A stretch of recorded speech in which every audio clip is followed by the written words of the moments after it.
Well, hello there and welcome back to the Patronus pages.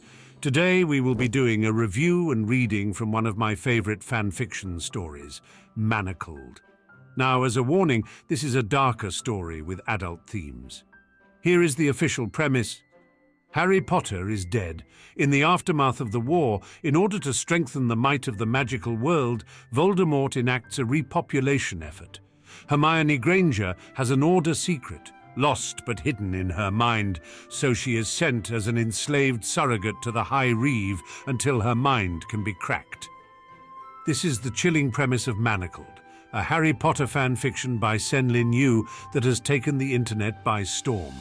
With nearly 16 million individual downloads, 84,000 likes on Archive of Our Own, translations into 19 languages, 71,000 ratings on Goodreads, and a staggering 470 million collective TikTok views, Manacled has captivated readers worldwide. The story, first published on AO3 in 2018, explores far darker themes than the original series, earning a place in the hearts of many for its profound and haunting narrative. Sen-Lin Yu, the mastermind behind Manacled, is an author who has managed to leverage her fanfiction success into a book deal. She announced in an exclusive interview with Today.com that Manacled will be reimagined as a novel titled Alchemized, set for release in 2025. This dark fantasy will leave the characters and world of Harry Potter behind, allowing Sen to create a new story while retaining the essence that made Manacled so compelling. Sen-Lin Yu started her journey in the world of fanfiction as a reader before transitioning to writing. Inspired by watching The Handmaid's Tale, she crafted Manacled with a dystopian twist, exploring themes of control, memory, and survival. The story depicts a version of the Harry Potter series with a different chain of events after the fifth book, The Order of the Phoenix. In this alternate reality, Voldemort wins the war, and Hermione is imprisoned and used as a surrogate in a grim repopulation effort. The story is not for the faint of heart, with explicit warnings for psychological trauma and references to torture. Sen-Lin Yu's writing is praised for its depth and emotional impact. Manacled is a testament to her ability to weave a gripping and tragic narrative that stays with readers long after they finish the last chapter.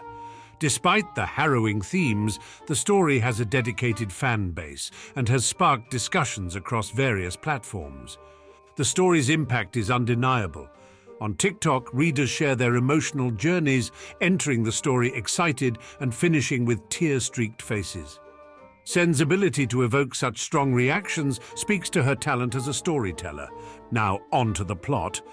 Manacled follows Hermione Granger as she navigates a dystopian world where Voldemort has won the war. After being imprisoned in a sensory deprivation cell for 18 months, Hermione is found to have locked away memories crucial to Voldemort's regime. To retrieve these memories, she's made a surrogate and sent to Draco Malfoy, the High Reeve and Voldemort's second-in-command. The story alternates between the present timeline, where Hermione tries to recover her memories, and flashbacks to the war, painting a bleak picture of her struggles and sacrifices. The story delves deep into Hermione's psyche, portraying her as a resilient yet traumatized individual. Her relationship with Draco is complex, shifting from antagonistic to a reluctant alliance as her memories resurface. The narrative explores themes of power, control, and survival, making for a compelling and thought-provoking read. This is an incredibly bleak, heavy story, not recommended if you are in a bad place, and definitely not recommended for minors.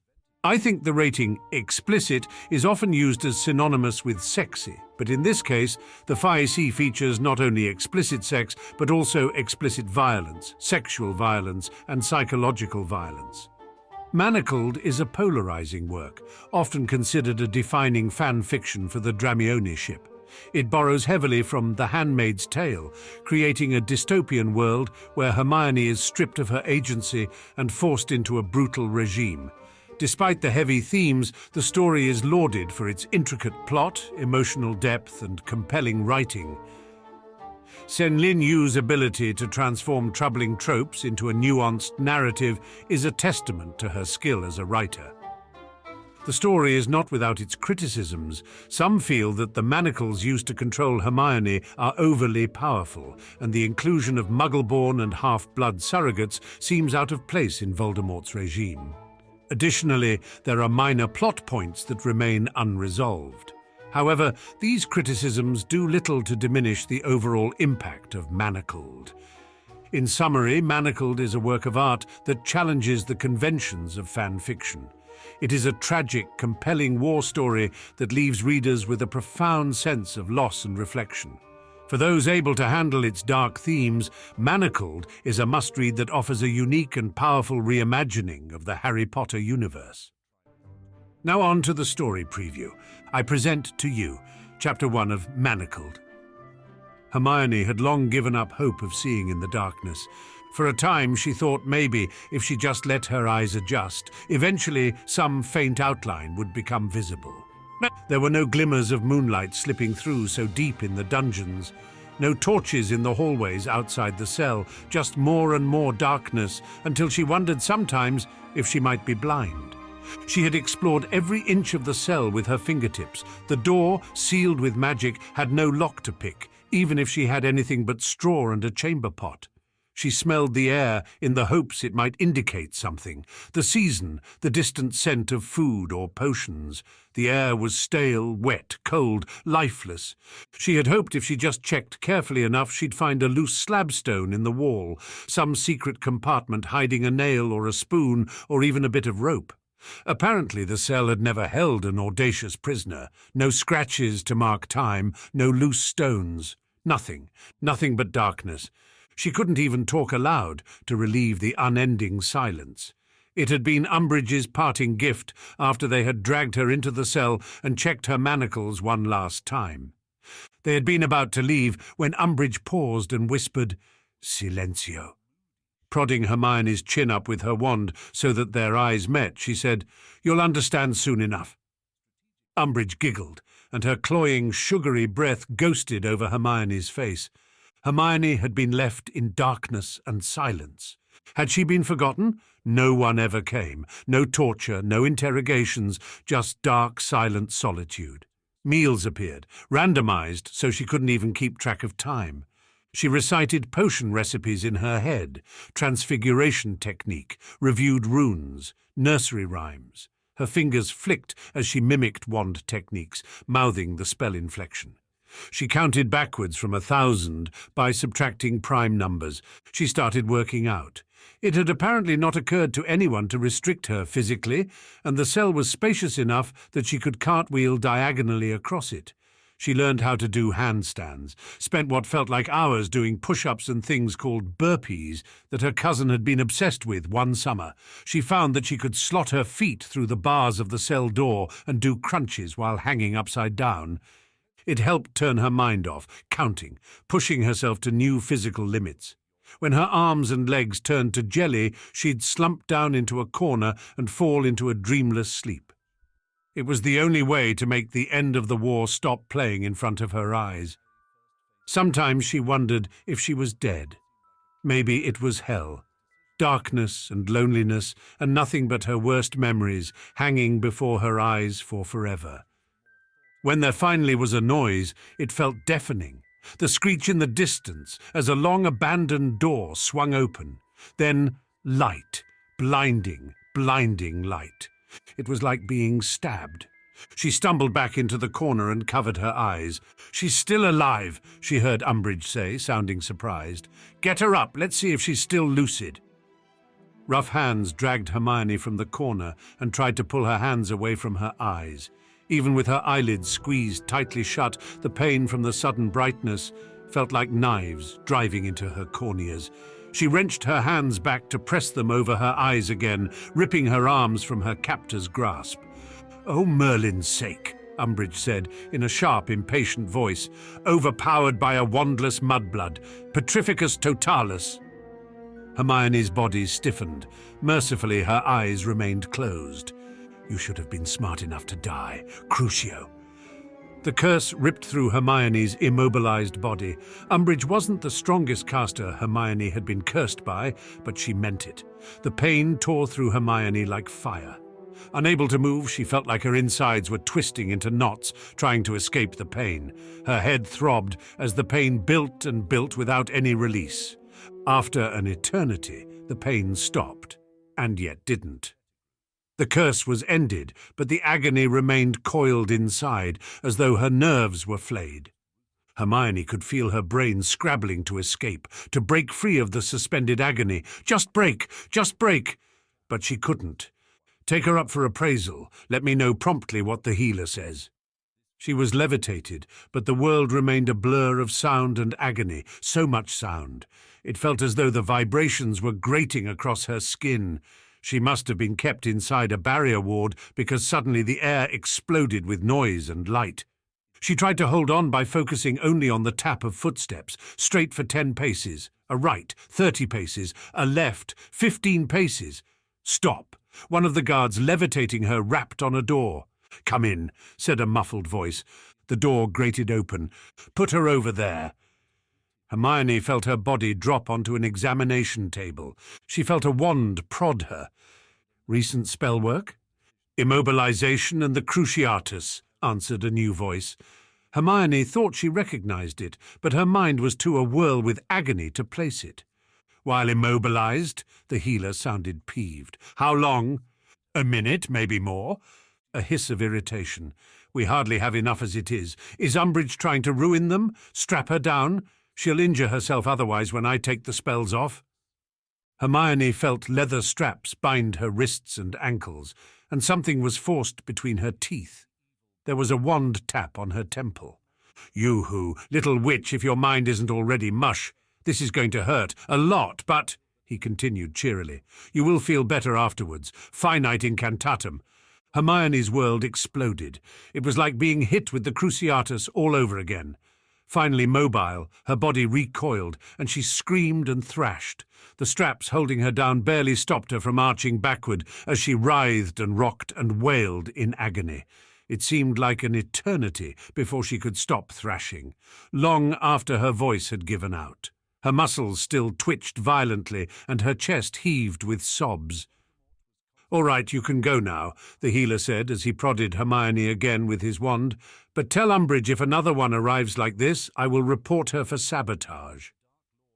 Hermione cracked an eye open and watched the guards leave. Her vision blurred. Everything was so agonizingly bright, but she could make out vague shapes, and the light hurt less. Or rather, other things hurt more than her eyes did. The healer returned to her. He was a large man. She didn't recognize him. She squinted, trying to see him clearly. "Oh, good, your tracking movement." He turned her wrist to get the prison number from the manacle. "Number 273. He pulled a narrow file off a shelf and furrowed his brow as he skimmed it. Mudblood, obviously. Hogwarts student. Oh, very good marks.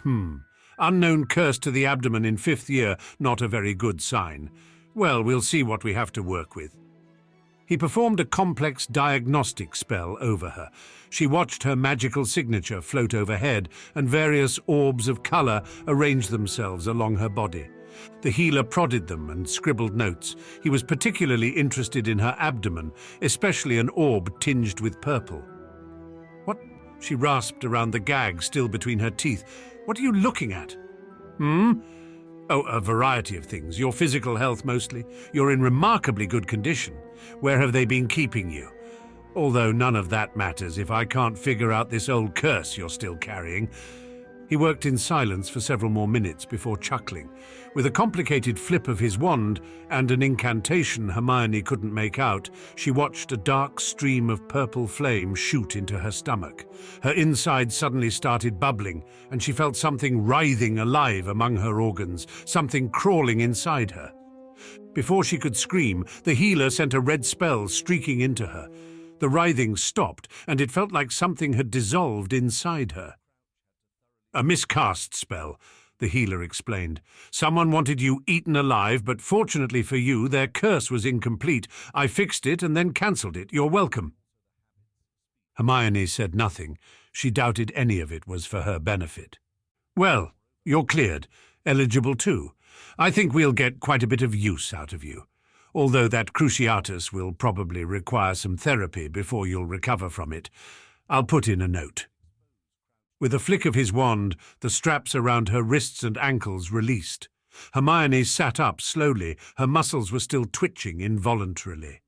Opening the door, the healer called out, "She passed. You can process her." He walked over to his desk. Everything was weirdly luminous. She squinted, so bright she could hardly see past the light to make out the shapes around her.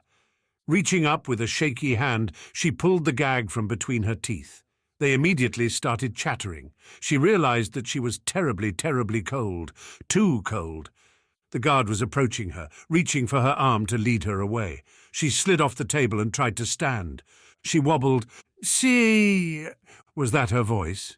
She didn't remember what her voice sounded like. The words came out slurred, and all the luminous objects in the room seemed to stretch and distort before her eyes, as if she'd been dropped into a goldfish bowl. The healer turned back toward her quizzically. "I thin, going to shh."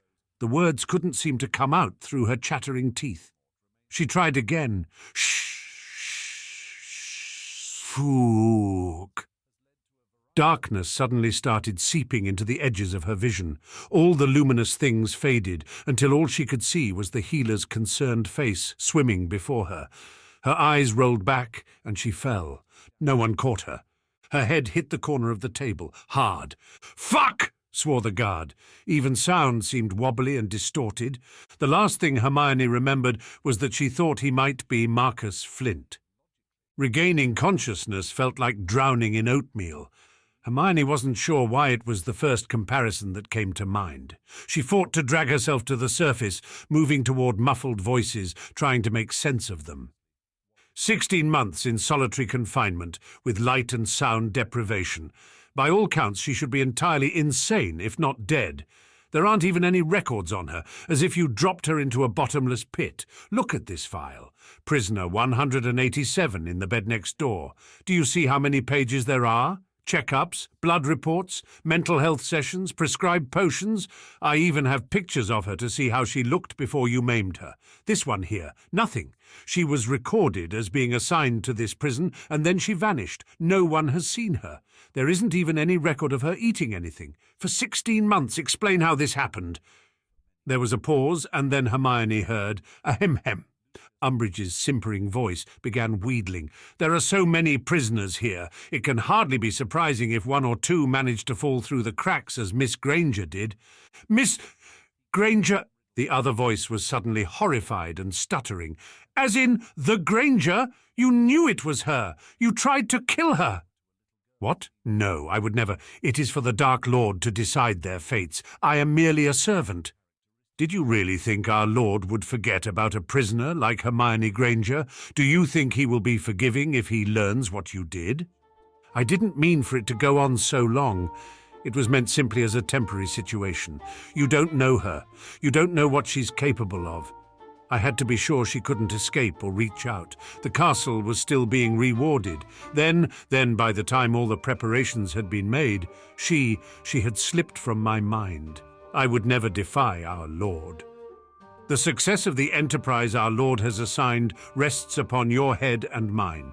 If I discover so much as a hint that you have done anything else to undermine his agenda, I will report you immediately to him. As it is, Granger is now entirely under my jurisdiction. You are not to go near her without my permission.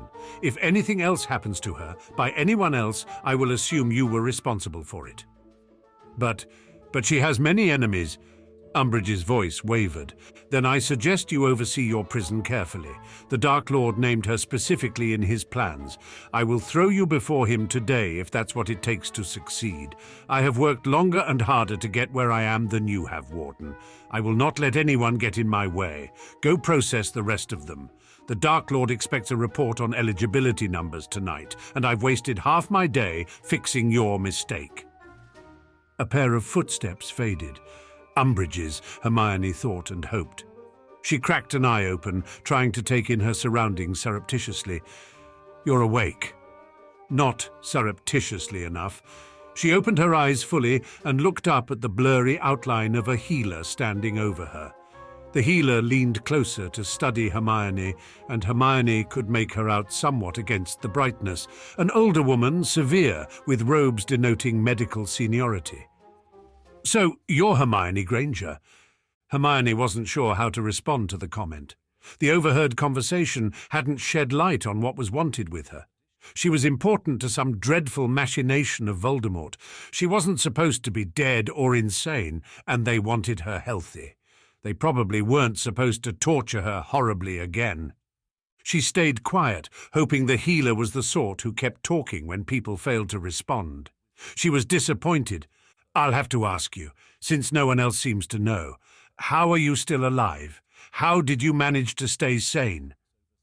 "I don't know," Hermione answered after waiting for several moments. Her voice sounded deeper and wobblier than she remembered. Her vocal cords felt atrophied. It was difficult to pace words. The consonants slurred together and then paused as though it required effort to push them out. "I did. Mental arithmancy. I recited potions. I did my best to keep from slipping." "Remarkable," the healer murmured, scribbling notes into a file. "But how did you survive? There's no record of anyone feeding you, and yet you've been perfectly maintained nutritionally." "I don't know. Food appeared. There was never a set time. I thought it was intentional." "What was intentional?" "The irregularity. I thought it—" Her throat felt exhausted as she kept speaking. "Was part of the sensory deprivation, to keep me from knowing how much time had passed." Her voice got thinner and thinner with every word. "Oh, yes, that would have been creative. And your physical condition? You were never removed from that room, yet you have better muscle tone than half my healers. How on earth is that possible?" "When I couldn't bear to think I'd exercise, until I couldn't anymore." "What kind of exercises?" "Anything, jumping, push-ups, crunches, anything that tired me, so I wouldn't dream." More scribbling. "What kind of dreams were you trying to avoid?" Hermione's breath caught slightly. The other questions had been easy. That went too close to something real. "Dreams of before." "Before?" "Before I came here." Hermione's voice was quiet, furious. She closed her eyes. The light was giving her a severe migraine. "Of course." More scribbling. The sound made Hermione's muscles flinch reactively. "You'll be here in the infirmary until the side effects from your torture sessions are fully relieved. I will also be bringing in a specialist to figure out what happened to your brain." Hermione's eyes snapped open. "Is there—" She hesitated. "Is there something wrong with me?" The healer stared at her contemplatively before waving her wand over Hermione's head. "You were kept in sensory-deprived isolation for 16 months. The fact you're lucid at all is a miracle. The effects of such an experience can hardly be avoided, especially given the circumstances prior to your arrival. I imagine you studied some healing during the war." "Yes," Hermione said, looking down at the blanket on her lap. It was threadbare and smelled so strongly of antiseptic she wanted to gag from the olfactory assault. "Then you know what a normal, healthy, magical brain looks like. This is yours." A simple wand manipulation drew the magically projected image of Hermione's brain into view. Hermione's eyes narrowed. Scattered across the projection were little glowing lights, some clustered, some sporadic, all over her brain. She'd never seen such a thing before. "What are those?" "My best guess is that they're magically created fugue states." "What?" "At some point during your isolation, your magic began trying to protect you.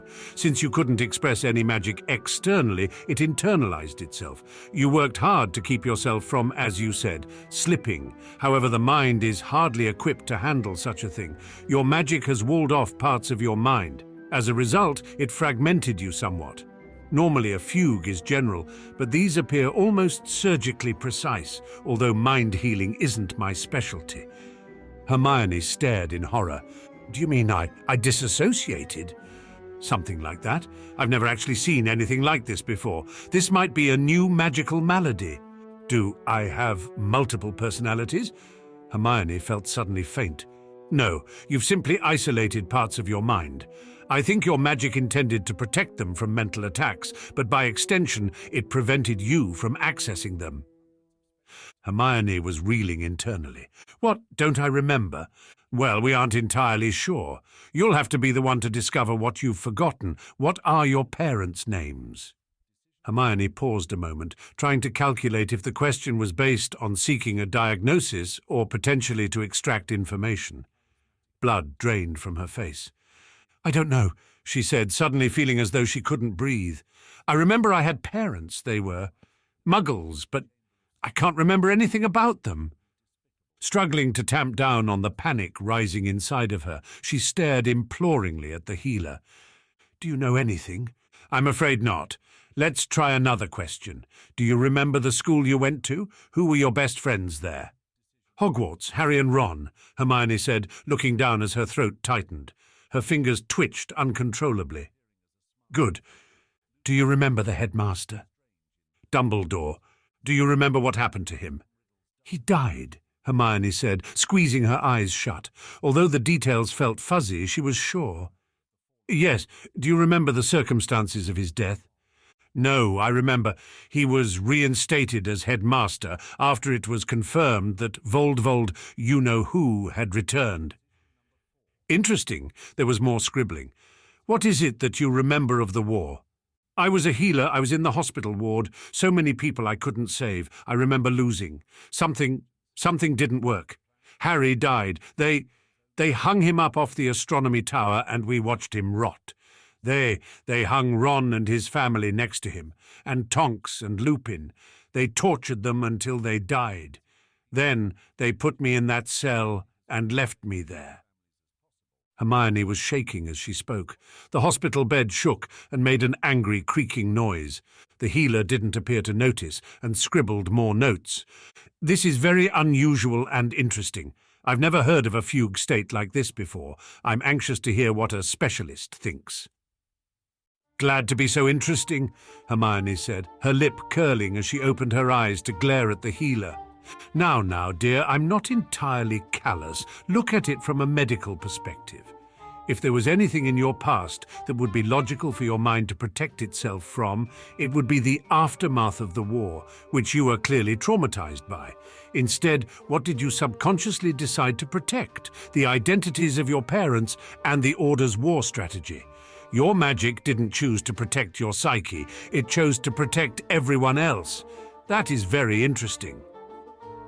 Hermione supposed it was, but it just all felt like too much. Just being able to see again was overwhelming. Being able to speak, being out of her cell. Everything felt like it was too much. Too raw, too bright. She didn't say anything else.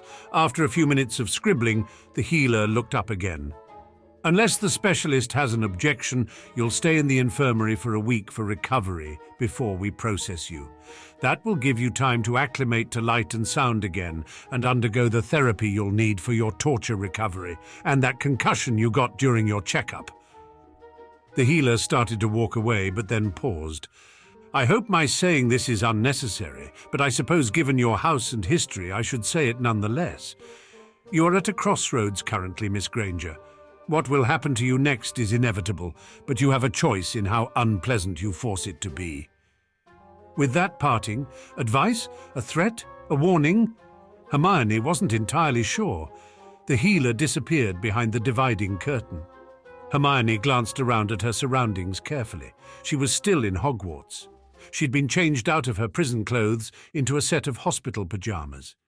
Pulling up the sleeves, she noted with disappointment that no one had made the mistake of taking off the manacles locked around each wrist. She held a wrist up in front of her face to inspect them. They had been snapped onto her immediately before she had been imprisoned in her cell, and she had never gotten a chance to really see what they looked like.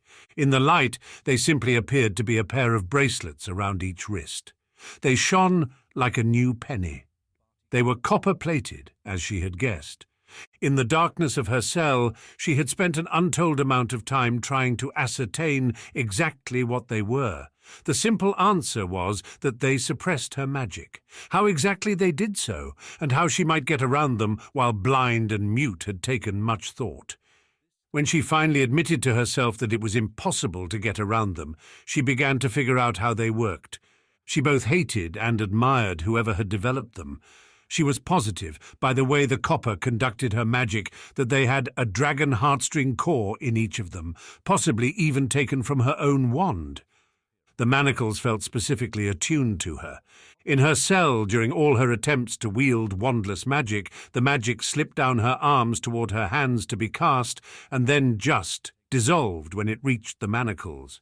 Confirming for herself now that they were copper-plated, she understood immediately how it worked. Copper sucked the magic into itself. She remembered Binns lecturing in History of Magic about the attempts to use materials other than wood for wands. Copper had been one of the obvious choices due to its natural magic conductivity. Unfortunately, it was too conductive. It sucked up any flicker of magic that it detected, whether it was meant to or not.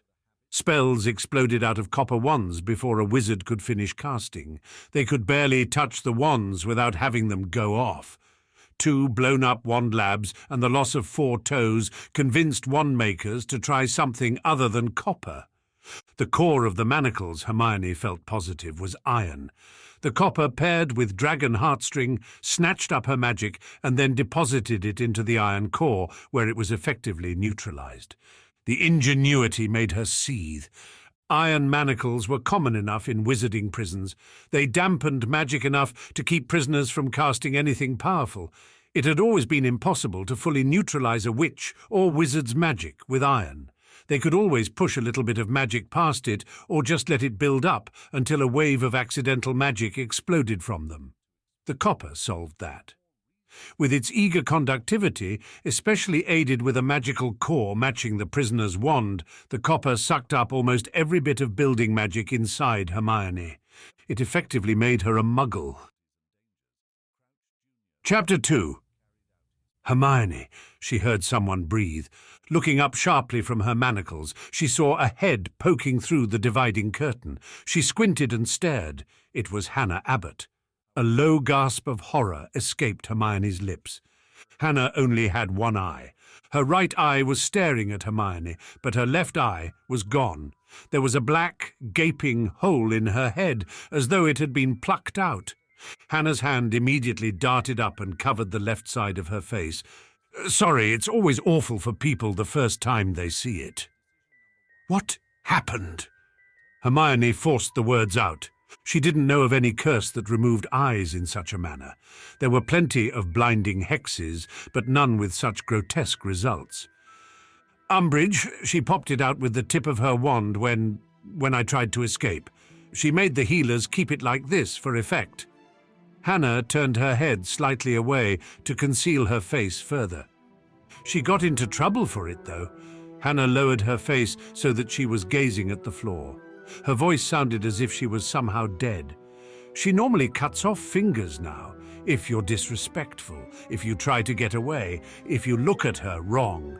Parvati and Angelina, they hardly have any fingers left. Hannah looked hard at Hermione with her remaining eye. Let your Gryffindor die, Hermione. Don't try to be brave. Don't try to be clever. Just keep your head down. People have been trying to get out for months. Anyone who gets caught gets maimed. Anyone who gets out. It took too many tries before we realized the manacles we've all got. Hannah raised her own copper-encased wrist. They've got a trace in them. If you get past the wards, they send the High Reeve and hang the corpse in the Great Hall so that we all have to watch it decay. Hermione felt as though she'd been struck violently in the chest. Her fingers spasmed against the fabric of the blanket covering her. She could barely breathe. Who? Ginny. She was the first body they brought back. We all thought maybe you had actually gotten out because you disappeared. We didn't realize they'd just put you somewhere else. Hannah's voice trailed off and she stared at Hermione. You don't even know why they brought you out, do you? Hermione shook her head. The guards talk a lot. After the war, we all expected the Dark Lord would start enslaving the Muggles, but it turns out his ranks were more exhausted than we realized. Apparently being immortal makes him patient. He decided that repopulating the ranks of pure-blood wizards should be first on his agenda. He personally paired off all the purebloods, made them all get married with orders to start reproducing. Hannah's face was twisted with disdain as she recited this information. Hermione's eyebrows furrowed with surprise. A repopulation effort? The war had dragged on with high casualties given the size of the wizarding population, but Hermione hadn't thought Voldemort would notice, much less care. Arranged marriages weren't exactly uncommon among purebloods, but having them mandated seemed extreme. She wondered how his followers had felt. There were barely any babies. Pureblood fertility rates have been dropping for years. There were a few pregnancies that set everyone abuzz. Most ended up squib and got terminated before the end, or miscarried. Well, Hannah's voice grew bitter. Apparently facing the extinction of the European wizarding world has opened the Dark Lord's mind somewhat in regard to blood purity. Magic is might, you know. He's decided to start a breeding program with all these half-blood and muggle-born prisoners he happens to have on hand. Just us girls, since it's a fate worse than death to have a muggle-born male touch a pure-blood female. We're all to be made to produce babies until our uteruses give out. Hannah looked as sick as Hermione was beginning to feel. "So that's why they finally let you out," said Hannah, gesturing helplessly. "They're using school and medical records to decide which of us are eligible. That healer you were speaking to, she's the head of the whole thing. Apparently she specializes in magical genetics. We're her lab rats. They're checking everyone's fertility." Hannah was crying now. Hermione stared at her, feeling faint with shock. It couldn't be true. It was all just too horribly dystopian. Some nightmare she was dreaming up inside her cell. "We have to get out," Hermione said in as steady a voice as she could manage. Hannah shook her head. "We can't. Didn't you hear me earlier? Unless you can chop off your hands, you'll never be able to leave with those manacles. They don't even keep the trace here. Angelina lost her pointer finger to find that out. The Dark Lord keeps it personally. That's why whenever anyone gets away, it's always the High Reeve who goes after them." Hannah looked quickly around, tilting her head to get a slightly better view of the floor beyond the privacy curtains. Hermione followed Hannah's gaze. There was nothing there. Who is the High Reeve?" Hermione asked. She didn't remember that title. Hannah looked up. "I don't know. None of us have ever seen him without his mask. Everyone talks about him. He's the Dark Lord's right hand. Voldemort doesn't go out much, so the High Reeve appears instead. They held public executions a few weeks ago, more than 20 people. He killed every single one with the killing curse. He didn't take breaks, he just went straight down the line. No one has even seen the Dark Lord cast that many in a row." "That shouldn't be possible," Hermione said, shaking her head doubtfully. Hannah leaned forward and lowered her voice. "I know, but I've seen the bodies after he catches the runners. He always catches them. McGonagall, Moody, Neville, Dean, Seamus, Professor Sprout, Madam Pumphrey, Flitwick, Oliver Wood. Those are the ones you'd know. There have been more, loads more. The Order members were the ones who tried hardest to get away. They all came back corpses. It's always the killing curse." Hannah hesitated and stared intently at Hermione. "Don't do something stupid, Hermione. I'm not telling you all this so you'll try to escape. I'm trying to warn you. It's hell. You need to be prepared for that because if you aren't, you're going to walk out there and get maimed, and it won't even mean anything." Hannah seemed about to say something else, but footsteps sounded beyond the curtains. An expression of terror rippled across her face, and the dividing curtain fell as she retreated. The curtain on the other side of Hermione snapped open, and the healer from earlier reappeared, looking harried. "The Dark Lord wants to watch your examination himself," the healer said, reaching out and grabbing Hermione's arm forcefully. Hermione tried instinctively to get away. She jerked her arm out of the healer's grip and dropped off the other side of the bed in order to create distance. "Oh, you stupid little witch." The healer sighed and gestured to someone standing out of Hermione's vision. "Stun her and bring her." 2 guards appeared from behind the curtain and shot 2 successive stunners at Hermione. The first she dodged, but the second nicked her shoulder. She dropped like a stone. When she reawoke, she was strapped down on a table in a dark hall. Her arms and legs were restrained, still twitching from torture. More straps went over her forehead and chin, holding her head in place. There was a small wizard standing on one side of her. Voldemort himself was standing on the other. The small wizard was speaking in a thin, trembling voice, gesturing up at a projection of Hermione's brain. It's unlike anything I've ever seen before. Normally, magical memory loss occurs quite generally across the brain when it is self-generated. A person can't even tell you their name. But this is T-targeted, like obliviation spells, a dissociative fugue, or in this case many of them, almost like self-obliviation. Her magic has hidden specific memories inside what I can only describe as almost a calcification of magical layers. It probably could never have happened without the specific circumstances of her imprisonment. This took time. Her brain has been slowly shoring up a line of defense over the course of months, almost like a clam making a pearl. She's been slowly burying them under layer after layer. You can tell some have been more extensively protected than others, based on how brightly they glow. Voldemort's eyes were narrowed. Could these memories be recovered with legilimency? The small wizard looked more nervous. Faint droplets of perspiration had collected on his upper lip. It's unlikely. This is like an individual occlumency wall of exceptional strength around each specific memory.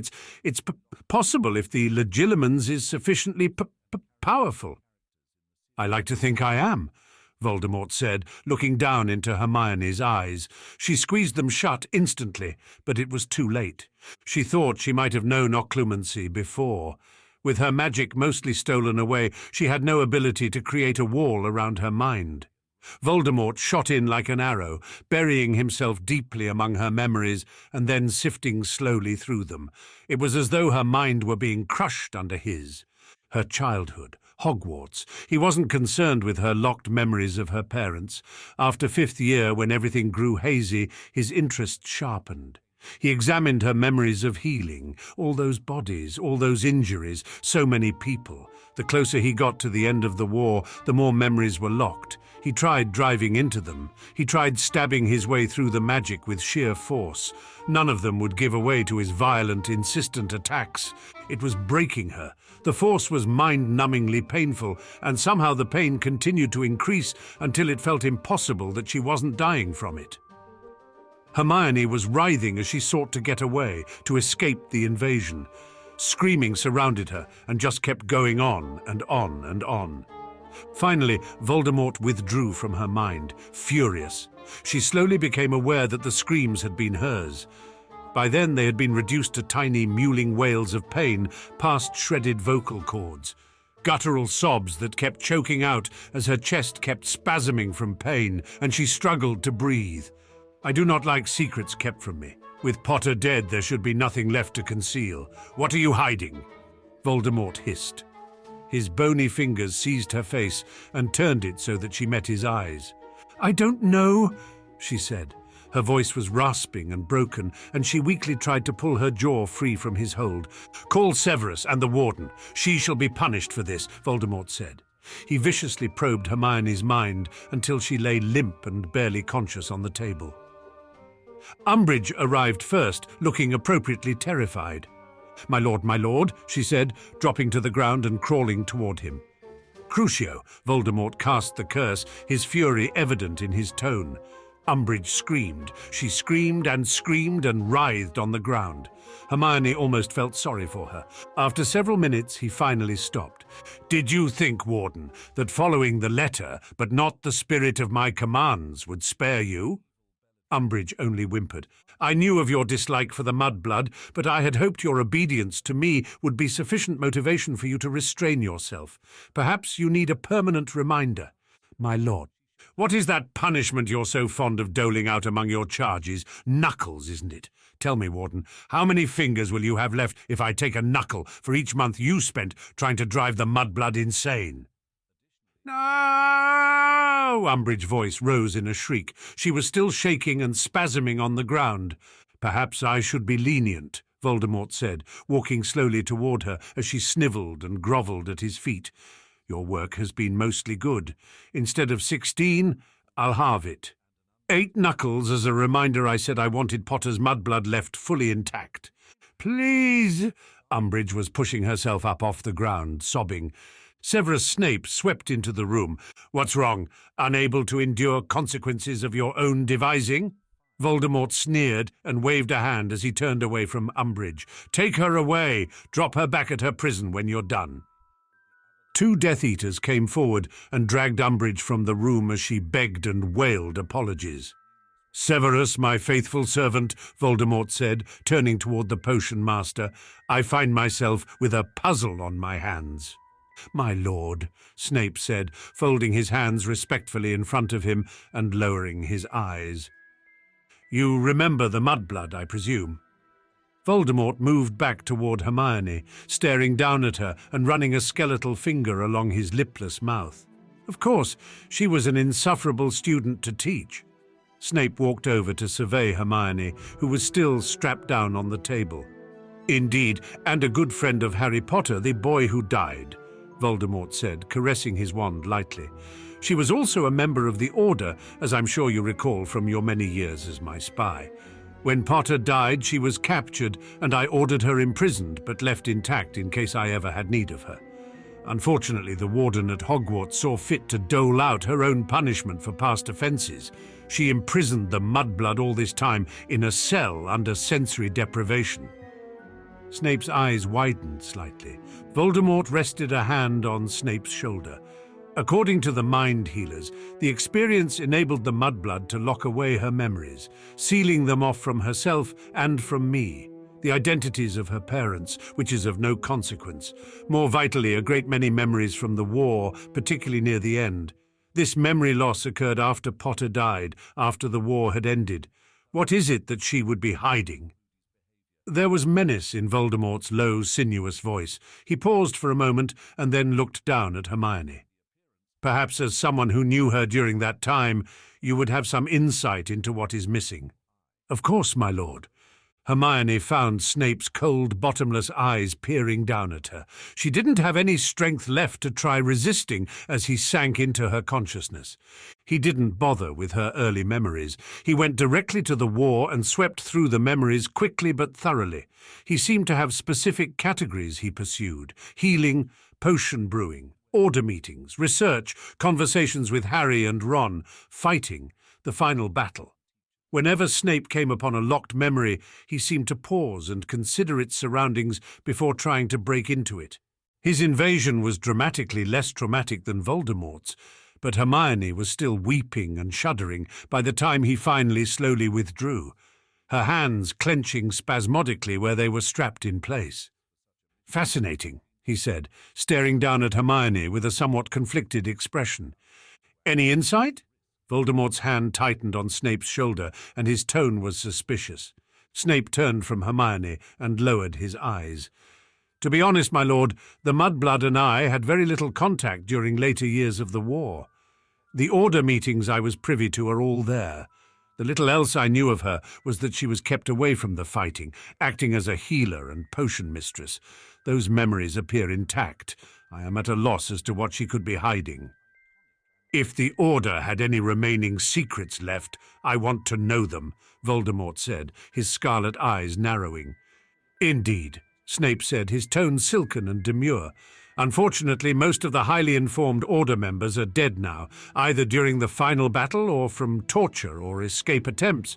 Aside from Miss Granger herself, there is likely no one else still alive carrying the information. Voldemort stared down at Hermione. His red eyes were enraged and calculating as he ran a finger slowly along his mouth. Then he looked sharply over at the mind healer. Is there any way to recover these memories? Voldemort said, his wand hanging from his fingertips with casual menace. Well, that's very difficult to say.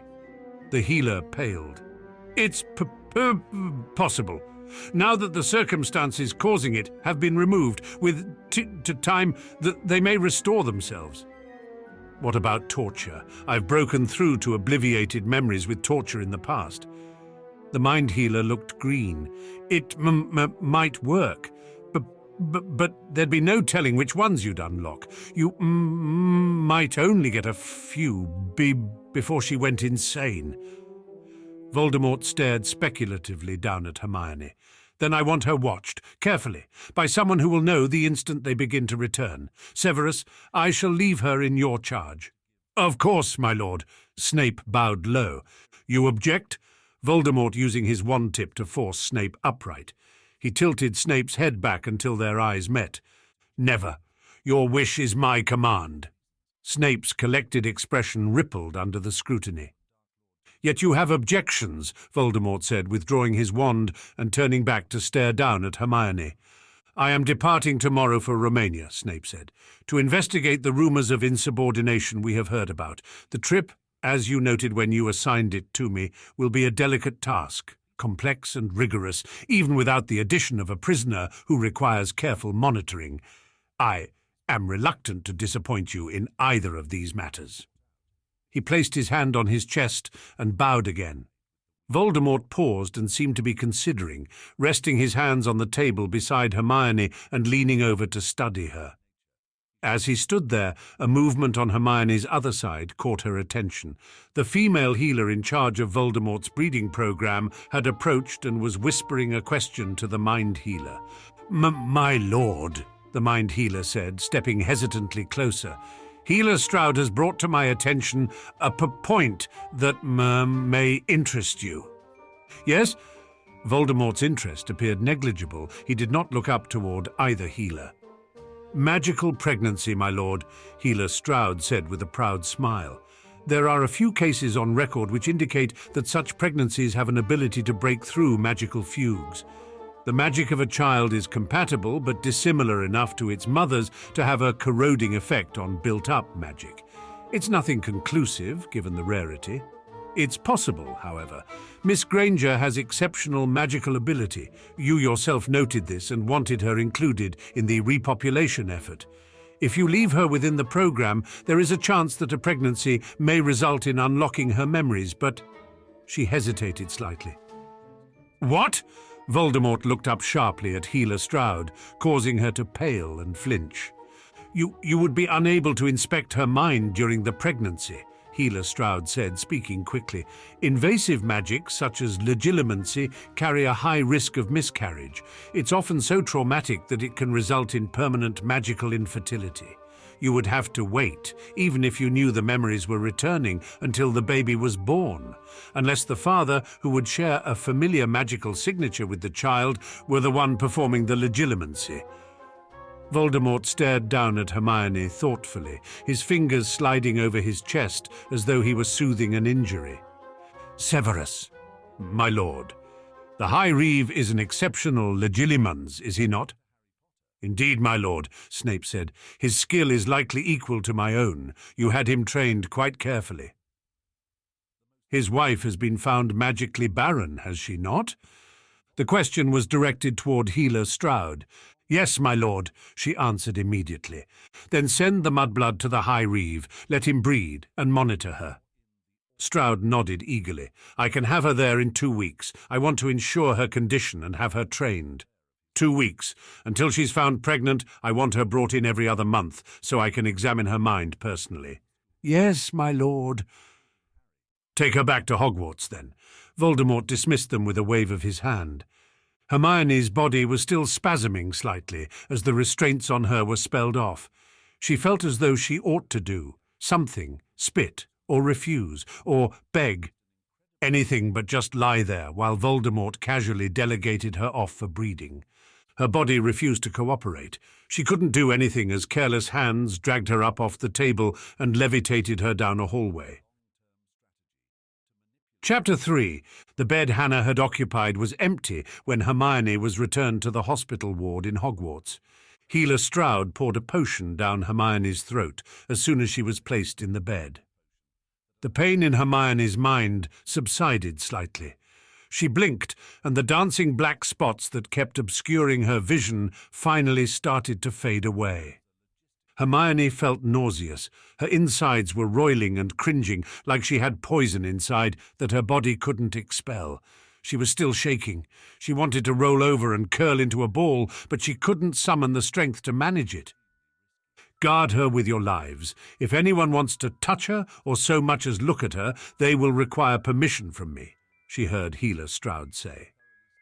Hermione turned and could vaguely make out two large men standing behind Stroud. Their eyes were cold as they stared down at Hermione. Stroud cast several monitor wards on Hermione that rose up, shimmering around her body. After she had inspected the projections for a few minutes, Stroud turned and strode away, her healer robes billowing out behind her. Hermione stared up at the ceiling, trying to absorb everything that had happened to her that day. She felt like she should be crying, but she couldn't summon the tears. Resignation and hopelessness had entwined themselves with her soul since the moment she watched Harry die. After watching most of the people she loved die in agony, she'd known her turn to suffer was lying in wait. Now it had come. Death had never frightened Hermione. Her fear had always been in the manner of death. She had watched the worst ways to go. Harry's death had been a mercy-killing compared to the torture the Weasleys, Remus and Tonks had been subjected to.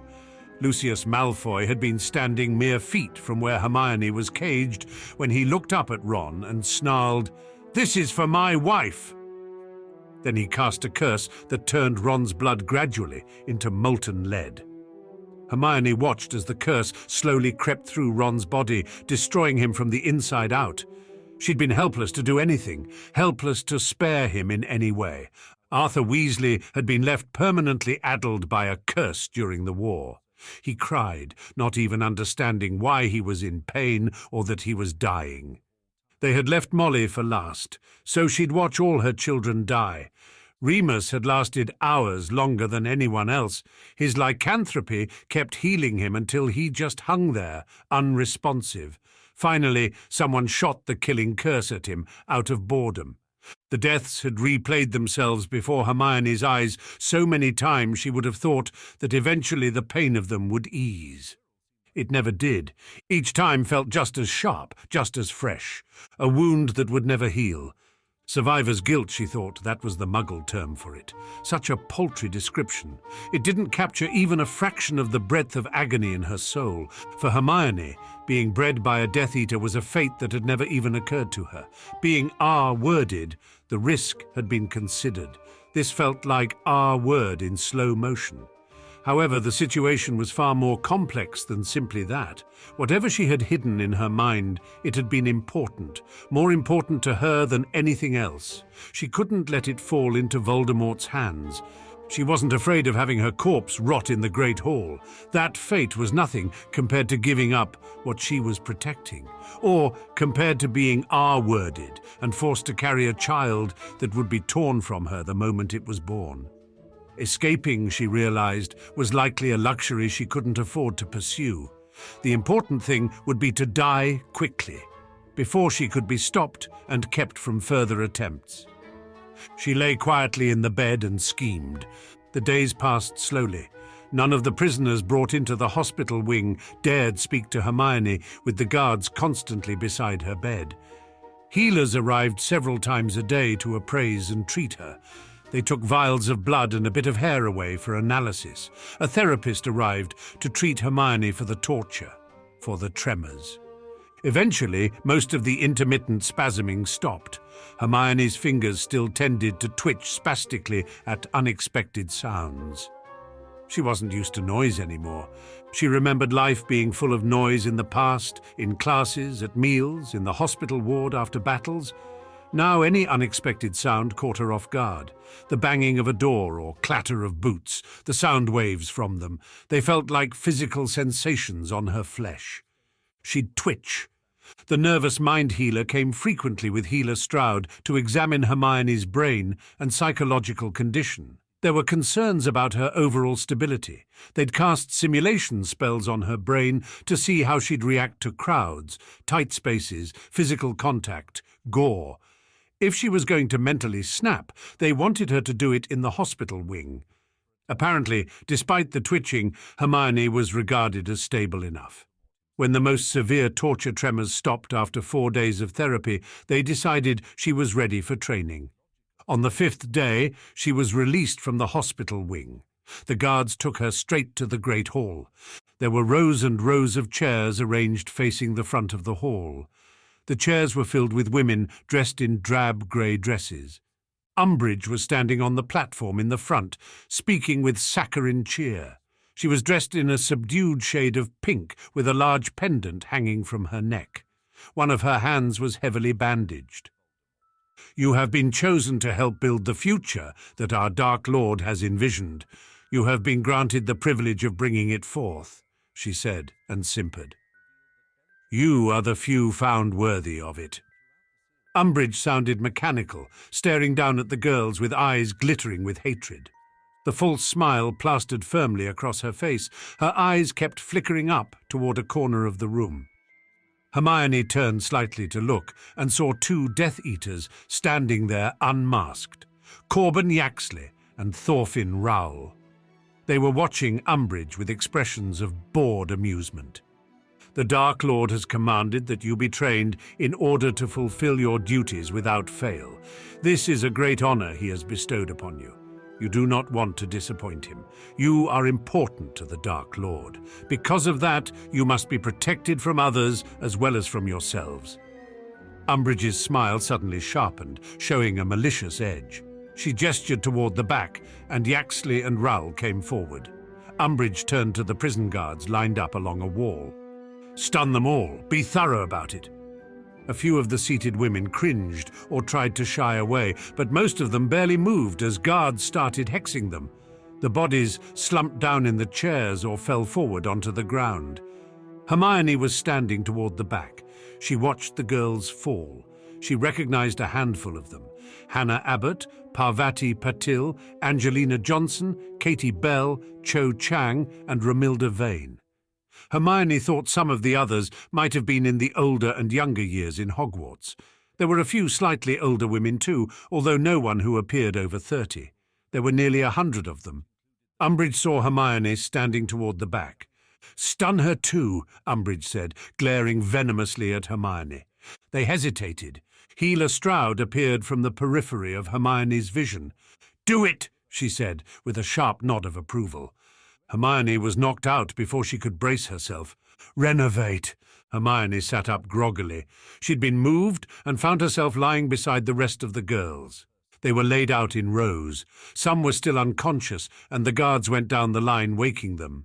Others were sitting, staring at the manacles around their wrists. Hermione looked down at her own.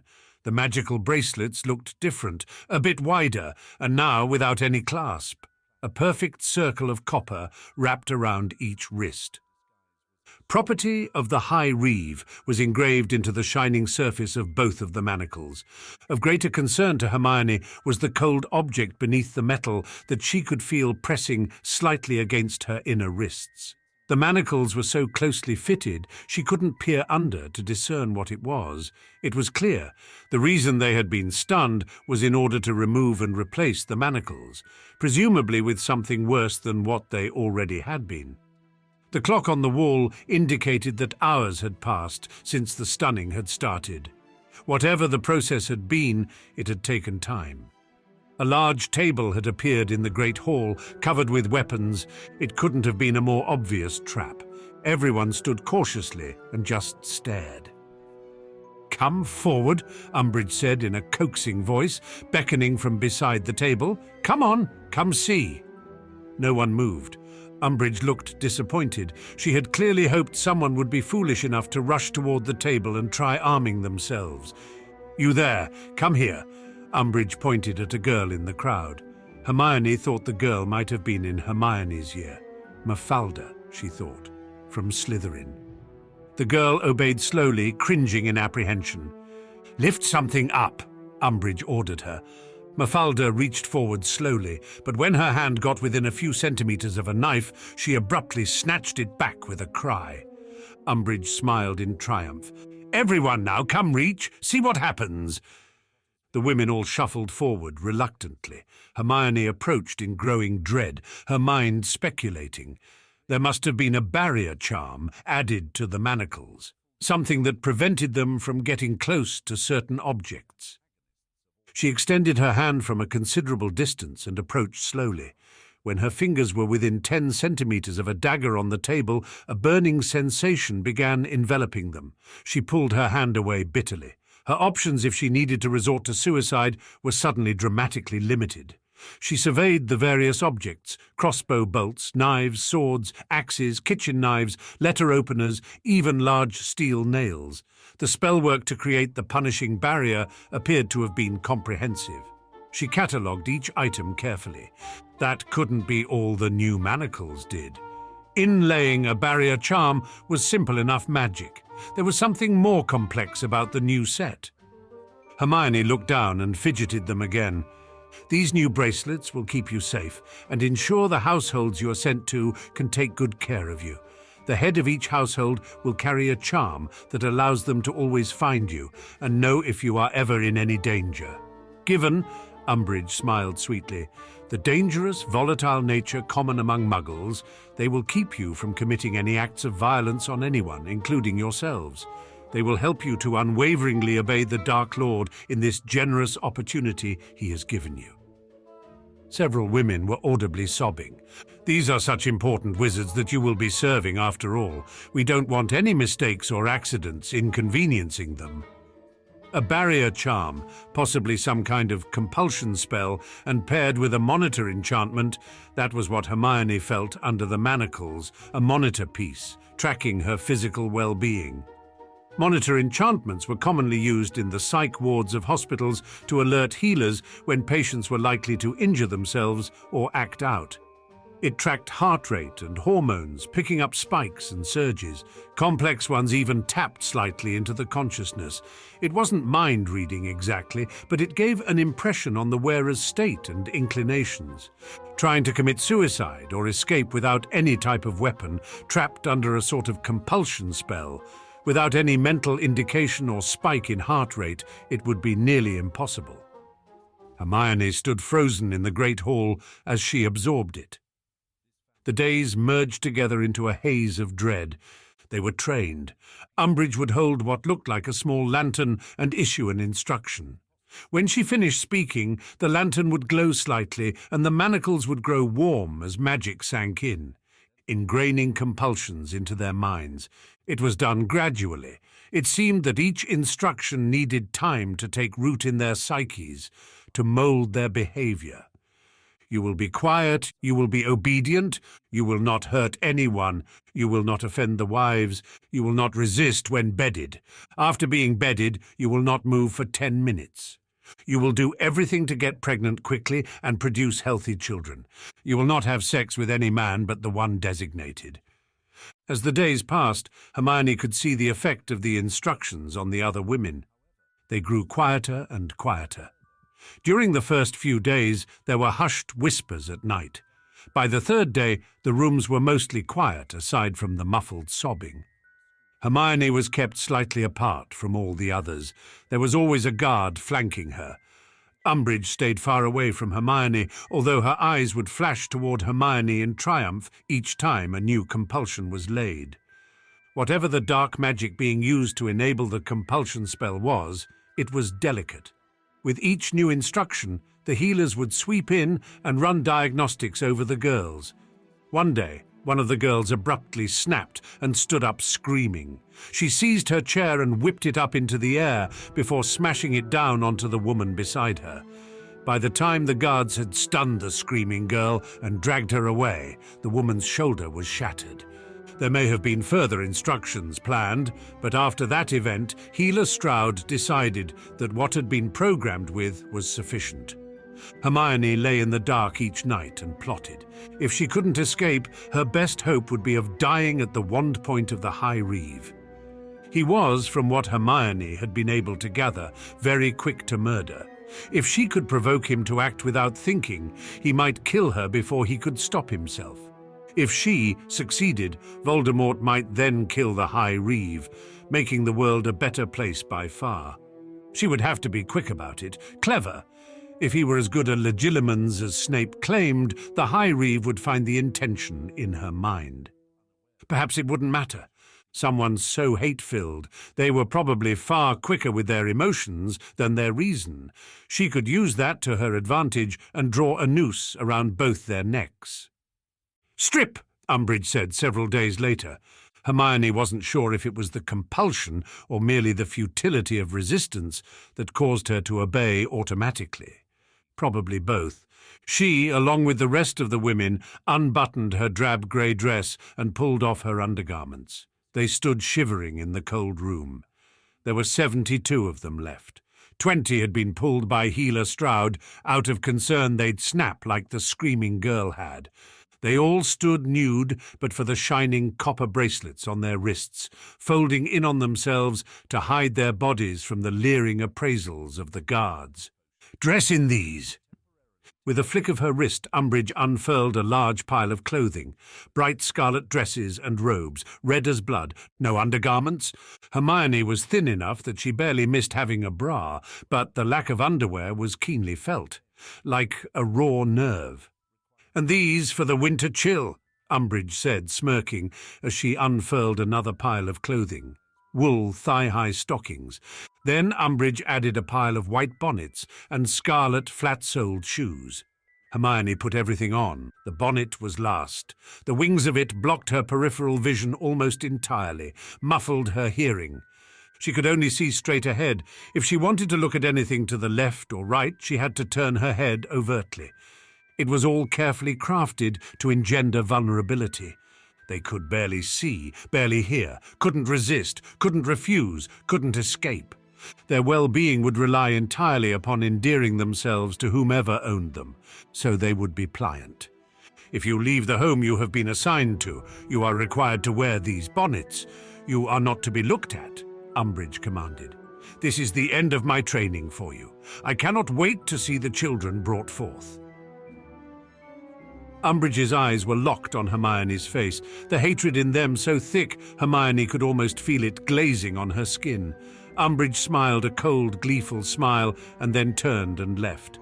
Someone brushed Hermione's arm, someone so close that even turning she couldn't see who it was with the obscuring wings in the way. "I'm so sorry," Angelina's voice whispered. Angelina's voice broke, like she was suppressing a sob. "You were right. We should have listened to you." Hermione opened her mouth to ask Angelina what she meant. Before she could get the question out, a hard hand closed around her arm. She found herself dragged away into a small room. Healer Stroud sat behind a large desk piled high with paperwork. She had a file laid open before her that appeared to feature a calendar. The squares were filled with checks to mark off the days. Hermione realized it was mid-November in 2004. She hadn't realized the date until that moment. "Miss Granger," Healer Stroud said as she looked up, "I am quite pleased I was able to keep you in the program."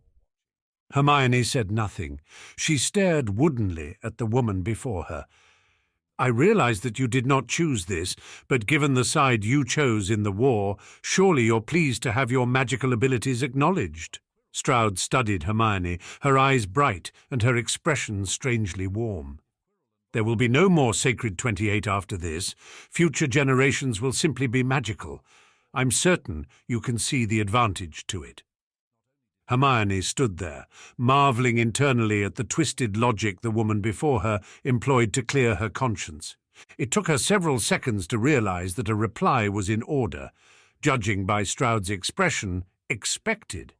"You're sending me off to be R-worded, and you want me to see the advantage to it?" she finally said, arching her eyebrows up. Healer Stroud's eyes flashed briefly and grew cold. "I am not responsible for all the decisions regarding security. It may surprise you to hear it, but I am quite invested in your health and happiness." "Even if I were sterile?" Hermione looked down and studied the upside calendar, trying to read the numbers and ascertain the exact date. The bright white paper blurred in her vision and made her eyes ache. Healer Stroud rolled her eyes and sighed. "Clearly there is no reasoning with you. You are still too emotional about everything. Perhaps someday a witch with your intelligence will come to appreciate what I am trying to do." Hermione said nothing. She squinted and tried to read the calendar again. Her fingers twitched. Healer Stroud dropped a file on top of the dates and stood up. Hermione looked up. The Dark Lord is eager for you to be under the supervision of someone capable of monitoring your memories. I had requested an extension in order to see how the training affects you, but you'll reach your window of fertility in a few days, and the Dark Lord wants you pregnant as soon as possible. I would have helped you prepare physically, but you don't seem to want my help. The High Reeve is married. I'm sure he knows what to do and won't mind training you to suit himself. Healer Stroud gave a cold, thin smile, and Hermione flinched. Her stomach twisted painfully. Healer Stroud reached into her drawer and pulled out a bag. This will take you to the High Reeve's estate. They're expecting you. She reached toward Hermione. Hermione skittered back. She dropped her chin down and tried to breathe. She just needed a moment to brace herself, to prepare for what she was about to face and what she was about to do. "Put out your hand," Healer Stroud said as she walked around the desk toward Hermione. Hermione's heart was pounding painfully in her chest as she bit her lip and tried to swallow the dread rising up in her like a tide. Helpless, defenseless, obedient. "You will be obedient." Hermione's hand began to raise itself. A coin fell onto her palm. Instantly she felt a tug behind her navel as she was whisked away. That will do it for this week's story review. Be sure to click the link in the description to read the rest of the story and subscribe for weekly fan fiction reviews.